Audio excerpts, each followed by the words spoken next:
tadidinao ve ilay ampondra nitengenan'i Jesosy tao Jerosalema? Ary raha ambany hevitra moa izy hoe wow, tena tiany olona. Rehefa naharen'ny olona ny dera mafy, hitany fa matanjaka aho no mirijariza afaka mitondra ity lehilahy ity sady tsy reraka mihitsy. Talanjonjao reo. Aiza kosa satria tsy ny ampondra no noderain'ny olona fa ilay mitaingina ampondra.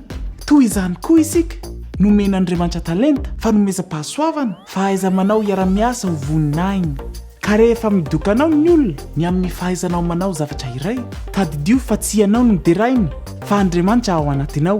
Tsy ny talentanao no hitany fa ny talenta izay nomeny anao.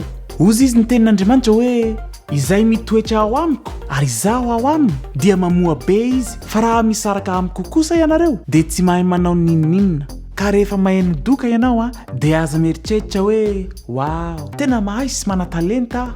Fa kosa wow, tena mahay ianao Andriamanitra, mahay ny zavadrehetra ianao ary tsara ny fanomezana omenao ny zanakao. Misaotra nanaraka ny mofinaina 2 minitra amin'ny manaraka toy izao indray.